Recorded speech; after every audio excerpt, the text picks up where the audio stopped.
GK mania. বন্ধুরা, কেন্দ্রীয় সরকারের কয়েক হাজার শূন্য পদ, হ্যাঁ, স্টাফ সিলেকশন কমিশনের মাধ্যমে কিন্তু নিয়োগ হতে চলেছে কয়েক হাজার শূন্য পদ, এবং এর কিন্তু উচ্চ মাধ্যমিক পাশ হলেই কিন্তু এই ফর্মটি ফিল আপ করা যাবে। পুরো নোটিফিকেশানটা আমরা তোমাদের সামনে এখন তুলে ধরব। হ্যাঁ বন্ধুরা, তোমরা দেখতে পাচ্ছ যে কম্বাইন্ড হায়ার সেকেন্ডারি লেভেল, এটা কিন্তু 2018 যে ফর্ম ফিল আপ কিন্তু শুরু হয়ে গেছে।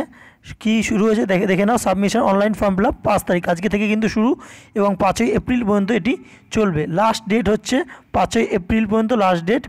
অনলাইন যে টাকা জমা করা যাবে সেটা 7ই এপ্রিল পর্যন্ত করা যাবে।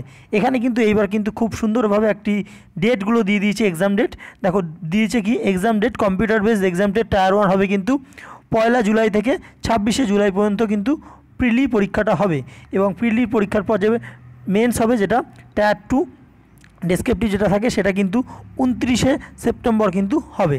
ঠিক আছে, কিন্তু খুব ভালো দিয়ে দিয়েছে, ব্যাংকের মতো অনেকটা। আচ্ছা, এখানে কি পোস্ট আছে?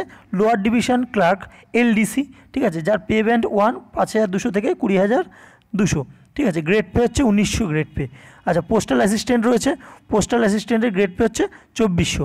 আর আছে ডেটা এন্ট্রি অপারেটর, এর গ্রেড পে 2400। আর আছে data entry operator grade A, এর গ্রেড পে 2400, ঠিক আছে। আচ্ছা, ভ্যাকেন্সি কিন্তু ভ্যাকেন্সিটা আপডেট করে দেবে কিছুদিনের মধ্যেই, আমরা জানিয়ে দেবো, তোমরা আমাদের গ্রুপটা ফলো রেখো, ঠিক আছে। আর রিজার্ভেশন বলেছে কিন্তু এসসি এসটি ওবিসি সবার সঙ্গে এইবার নতুন করে যেটা হয়েছে, ইকোনমিক্যাল উইকার সেকশন জেনারেলের মধ্যে যে ভাগটা, তারাও কিন্তু এই সুযোগটা পাবে, ঠিক আছে।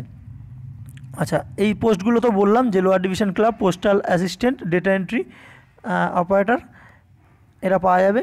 এবং কি এজ লিমিটটা দেখে নাও। এজ লিমিট হচ্ছে 18 থেকে 27 বছর পর্যন্ত, কিন্তু যারা জেনারেল তারা কিন্তু 18 থেকে 27 বছরের মধ্যে হলে পাবে। অর্থাৎ কেউ 2/8/1992 আগে জন্ম হলে কিন্তু হবে না, এবং 1/8/2001 পরে জন্ম হলে হবে না। 18 থেকে 27-এর মধ্যে থাকতে হবে। এবং এসসি এসটিরা 5 বছর, ওবিসিরা 3 বছর, আর যেমন করে ছাড় পায় সবাই সেইভাবে ছাড় পাবে, ঠিক আছে। আচ্ছা, নেক্সট বলছে কি দেখব। হ্যাঁ, নেক্সট দেখো কি বলছে। LDC, JSA, postal assistant, DEO except DEO C and AG ছাড়া এই সব করা পোস্টের জন্য কিন্তু 12 পাস হলেই হবে, এবং শুধু 12 পাস না, 12 পাসের সমতুল্য কোনো কিছু হলেও সেটা যোগ্য। আর ডিও অর্থাৎ data entry operator in office, controller and auditor general, এদের জন্য কিন্তু শুধুমাত্র 12 পাস হতে হবে সায়েন্স স্ট্রিম নিয়ে, এবং ম্যাথটা কিন্তু সেই সাবজেক্ট হিসেবে থাকতে হবে, ঠিক আছে। বায়োসায়েন্স হলে হবে না। আচ্ছা, এই ছিল এইটা। এবার আমরা, হ্যাঁ, এই দেখো সাইডে যেটা ssc.nic.in থেকে তোমরা ফর্ম ফিল আপ করতে পারবে। আমরা সাইটটা ডিসক্রিপশান বক্সে দিয়ে দিচ্ছি, সেখান থেকে তোমরা ডাইরেক্ট চলে যেতে পারবে। আচ্ছা, ফিস কিন্তু 100 টাকা লাগবে ফর্মটা ফিল আপ করতে, এবং মহিলারা, এসসি এসটি এরা কিন্তু তাদের টাকা লাগবে না, ঠিক আছে, এটাই সেন্ট্রালের নিয়ম। আচ্ছা, এইবার দেখে নাও যে সিটগুলো কোথায় তোমরা ফেলতে পারবে, ঠিক আছে। ওয়েস্ট বেঙ্গলে আমরা দেখব।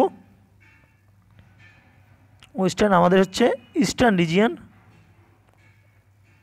এই দেখে নাও আমাদের যেখানে হচ্ছে পড়বে কলকাতা, এই যে দেখতে পাচ্ছ 4410, শিলিগুড়ি, হুগলি, ঠিক আছে, আসানসোল, এই 4টে জায়গা কিন্তু যে পরীক্ষার সেন্টার পড়বে, ঠিক আছে, ওয়েস্ট বেঙ্গলের। আচ্ছা, এইবার দেখব যে কি আছে সিলেবাসে কিন্তু আছে ইংলিশ, জিআই, ম্যাথ এবং জিকে। প্রত্যেক কটা 25 করে, 4-25 100 নম্বরের প্রশ্ন হবে, এবং 60 মিনিট বা 1 ঘন্টা কিন্তু দেওয়া হবে, ঠিক আছে। এটি টায়ার 1। টায়ার 1-এ যা নম্বর তুলে রাখবে সেটা কিন্তু টায়ার 2-তে একটি ইংলিশ বা হিন্দিতে একটি এসে রাইটিং থাকে, সেখানে 100 নম্বরের মধ্যে 30 কিন্তু পেতেই হবে টায়ার 2-তে, ঠিক আছে। পাস মার্ক থাকে, এবং যে যত বেশি তুলতে পারবে তারই ভালো। কারণ কেউ যদি একটা ক্যান্ডিডেট এই টায়ার 1-এ, ঠিক আছে, টায়ার 1-এ, আচ্ছা 25 করে, 4-25 100 নম্বরের থাকে, টায়ার 1টা 100 নম্বরের থাকে, কিন্তু এটা কিন্তু 2 নম্বর করে থাকে একটা প্রশ্ন, ঠিক আছে, মানে 200 নম্বর টোটাল, ঠিক আছে।